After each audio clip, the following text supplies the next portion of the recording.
So Jak and Daxter just a few weeks ago got a upgrade to play 4K on PlayStation 5 hardware.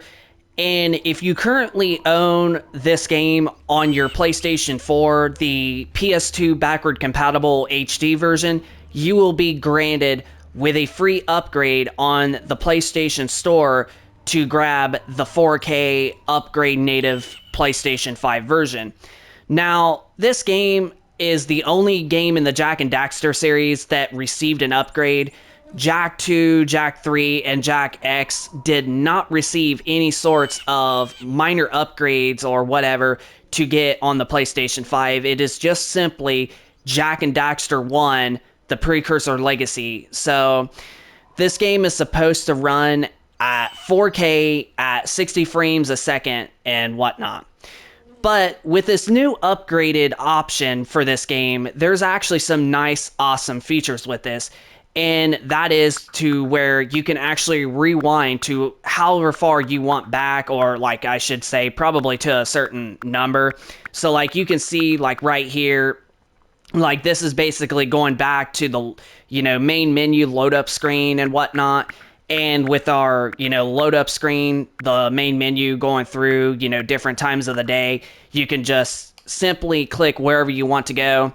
And then it just basically takes you back to there. So that's a nice, awesome feature with this. So like if you basically just died or you're getting ready to face a boss or something like that, it looks like you can be able to go back to wherever, even if you want to, which I think the saves are just honestly good and you respawn and all that. The game was already good as it is. And then it looks like there's also an option for load and save directly on this menu and not just from the game itself, which is another nice feature. But then again, like I just mentioned, I think the saves and load up screens were just already good as it is, because the game would just auto save like every 3, maybe every 4 minutes. So the saves I don't think are really the big deal with this game or whatever.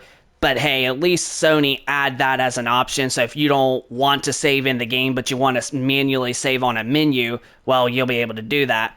And then down here is where we got the graphical settings. Well, a couple of them.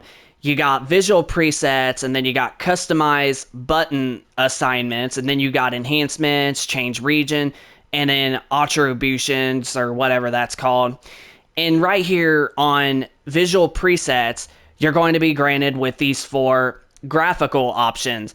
There is the default option, and if you go to modern, it's going to give you a more contrasty, more colorful type of look. And then when you go to classic arcade, it's going to kind of give you a little bit of that PlayStation 2 feel of it, of whatever. And then if you go to modern arcade, then it's kind of going to give you a kind of the PS2 version at like higher brightness and colors, I should say. But honestly, in my opinion, I would say the modern is honestly the best one, just because it's giving you that nice pop in colors and contrast and whatever. But we're going to, for now, leave it on the default at the moment. And then down here is enhancements. And I think this is where you get the, tiny details and even the resolution boost and whatever. But then again, I could very well be wrong. But I did, however, got really close up to the screen. And if you turn this off, there are some very, very minor details. If you get close up to the screen, you can look, that will get lost when you turn enhancements off. But if you turn enhancements back on, then they will reappear and they'll be on there on your game. So really nice features that they added to this awesome PS5 upgrade. But now let's actually go on ahead and let's start the first cutscene, and then we will play around with the tutorial to see how it actually looks and give our final review for this game. But just figured I would share with those guys with you. And then, it actually looks like if you aren't loading at a certain time, the rewinds will definitely disappear, it looks like. But hey, you don't really need that. This is just a nice, nice new feature that this game honestly has. So let's go on ahead and let's start the first bit of the cutscene and play around with the tutorial. and show you guys and also do our final review with this upgrade.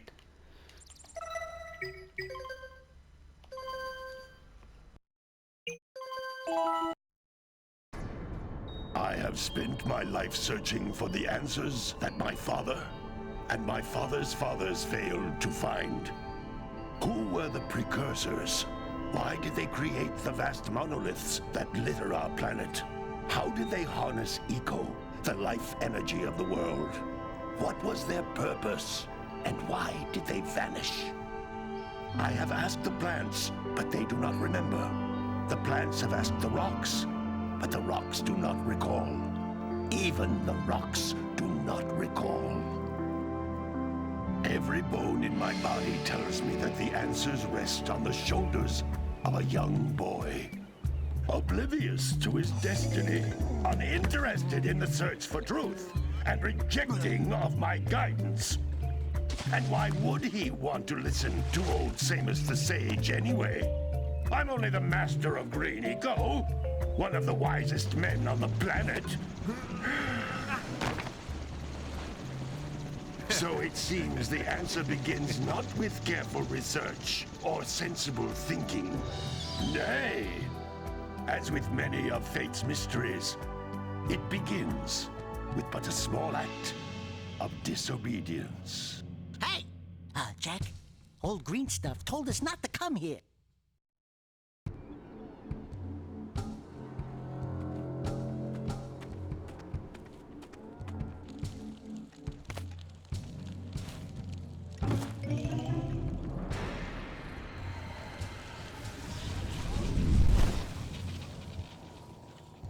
Continue your search for artifacts and eco. If the locals possess precursor items, you know what to do. Deal harshly with anybody who strays from the village. We will attack it in due time.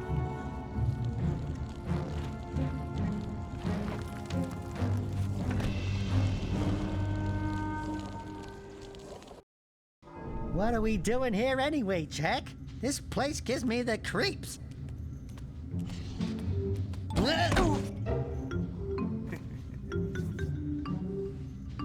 Huh? Oh, stupid precursor junk. Eek! What is that dark ooze? It sure don't look friendly. The sage yaps on about the precursors that built this place all the time. Where did they go? Why did they build this crud? Now, I like precursor orbs and power cells as much as the next guy. But if you ask me, they must have been real losers. Wow! How did you do that? I think we're in trouble!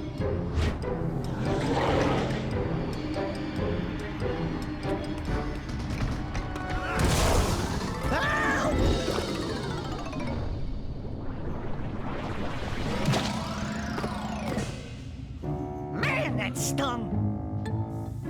I told you we shouldn't have come here, and you listened! What?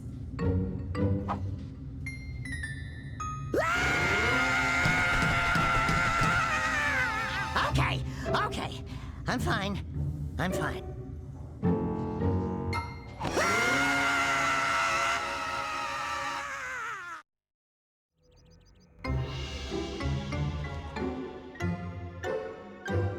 What in green tarnation do you two want? I was... Don't tell me! Instead of heeding my wisdom, the two of you went mucking around in the only place that I told you not to go. Misty Island. That's right, and then... And, Daxter, you finally took a much-needed bath, but in a bathtub filled with dark eco. Look, old man, are you gonna keep yapping, or are you gonna help me out of this mess? I'm gonna keep yapping, because in my professional opinion, the change is an improvement. And besides, I couldn't help you if I wanted to. What? There's only one person who has studied Dark Eco long enough to have a chance at returning you to your previous form. Carl Acheron, the Sage. But he lives far to the north. Far, far to the north. Nobody has spoken to him in ages. I would teleport you there, but I can't do that either. None of the three sages that maintain the other teleporter gates have seen fit to turn their ends on for quite a while. The only other way north is by foot through the Fire Canyon, but its volcanic soil is hot enough to melt precursor metal. You can't just walk through it. But you could fly over it if you had a zoomer equipped with a heat shield. I just happen to be working on such a thing at this very moment. All I would need is 20 power cells to give it enough energy to withstand the canyon's heat. Isn't that right, Daddy? Yes, Kira, that might work. But where are a boy and a half going to get 20 power cells? From the villagers. Most of them have a power cell or two stashed away somewhere. And even if they aren't willing to just give them away, greasing their palms with a few precursor orbs should do the trick. And I bet there are even more of them out in the wilds just waiting for some brave adventurer to find. Well, we've got the brave adventurer at least. Brave adventurer! You two couldn't find your way out of the village without training. Before you do anything else, you better go through the warp gate and get some practice on Geyser Rock. We won't find any more of that dark gooey eco stuff, will we? 'Cause I'd hate to fall in again and turn into you. Get in there before I turn you both into ferns.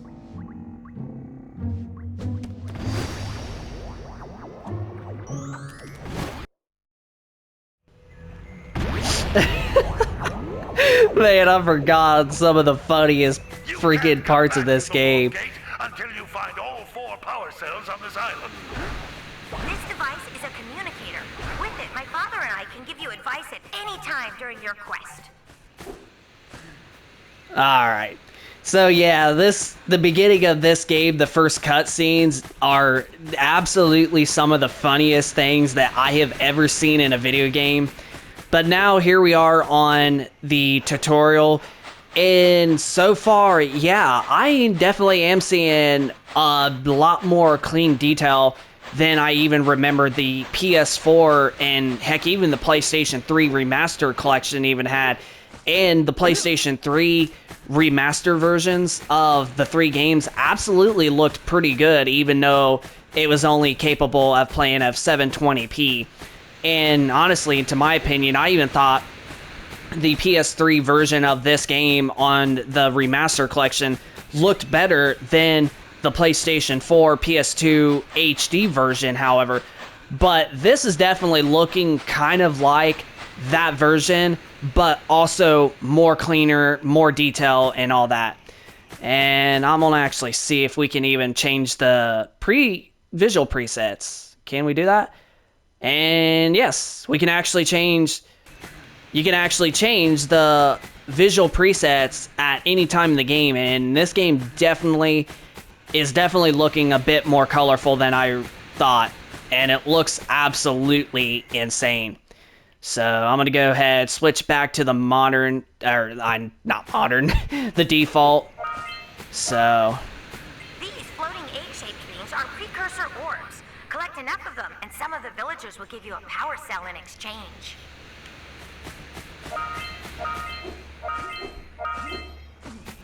I definitely don't like the controls though, so I'm gonna see. Okay, nope, it's not what we want.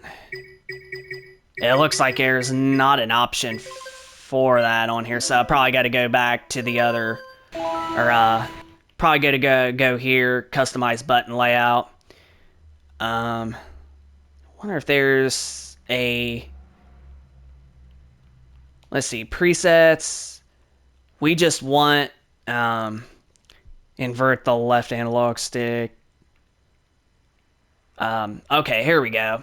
So you can change the analog stick. Now, I don't like the way that, like, you have to, like, the analog sticks, like, where you have to move it left, and then your character, he starts looking right, and then if you move it right, then he starts looking left. Yeah, I've been getting used to games like on the PS4 and PS5 to where you just immediately turn where you want to look, and it's not the other way around. So I'm thinking it's this one right here, horizontal.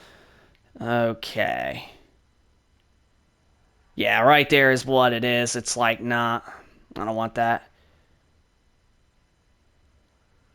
Oh, whoa. That's weird. Hold on, let me try this out.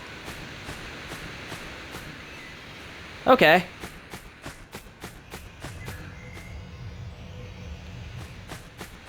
I definitely like this. Now I can do left and right. But it seems like something a little bit different that I don't like about it.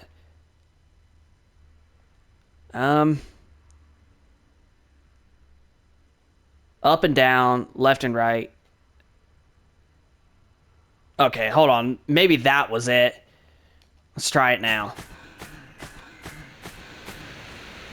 Yeah, there we go. That's what I'm talking about.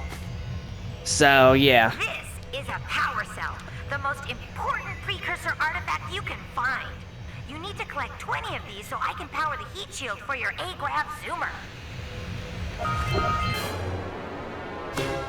This is also some other fun things. Each power cell that you get, he's just going to do a silly, funny move. Not Jak, but Daxter. Like, I'm telling you, this is definitely still one of the best PlayStation games ever. 7 of them to each area to look for power cells, but the lurkers must have captured them all. So, yeah. And I could definitely tell. Yeah, you can even see the detail, like the far distance.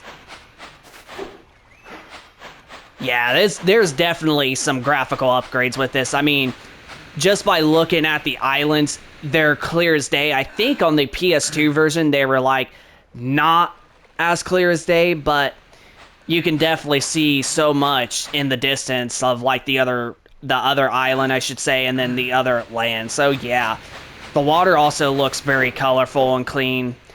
So yeah, I definitely would recommend that for a free upgrade. This is definitely, honestly, 100% worth it. Jak and Daxter 1 Precursor Legacy. This is definitely a really nice upgrade. So if you have the PlayStation 4 PS2 backward compatible HD version, I highly, highly recommend getting the PlayStation 5 upgrade, because you definitely are going to see the game a lot more cleaner than ever before.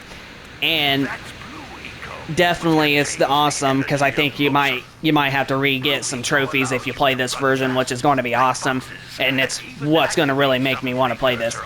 But before I do end the video, like I mentioned, it is just this game. However, it is not Jak 2, Jak 3, or the racing game Jak X. None of those got any PlayStation 5 upgrades. Those are just simply the HD PS4 versions. Now, those will probably still look somewhat better playing upscale 4K if you download them on your PlayStation 5. But as for like a native like PlayStation 5 version, Jak and Daxter 1, the Precursor Legacy, is the only game in the Jak and Daxter series that got a free PlayStation 5 upgrade. So if you have this on the PS4 with the HD PS2 version, you're definitely going to be granted with a free upgrade, and I recommend it. So with this upgrade for Jak and Daxter, with it playing just like it has and looking so much cleaner and having some awesome extra features, this is definitely an easy 10 out of 10 from Sony. So Jak and Daxter PlayStation 5 Remastered upgrade, this is definitely an easy 10 out of 10 from Sony. So I hope you enjoyed this video of us reviewing and checking out the upgrade Jak and Daxter on PlayStation 5. If you could, smack that like button if you enjoy this content, and subscribe if you are new to this channel, and we'll keep you posted with more content like this going forward. And without further ado, let us know in the comment section down below if you actually got the Jak and Daxter free upgrade on your PS5, or if you didn't know about it and you are now like, okay, let's grab the game. So just let us know if you decide to pick this up on your PS5 without knowing about it, or if you already did, and what do you think about this free upgrade for Jak and Daxter, the Precursor Legacy. But that's going to pretty much wrap it up for this video for the review. It's a 10 out of 10, I believe it is, in my personal opinion. So rate, comment, and subscribe, and we shall see you on the next video.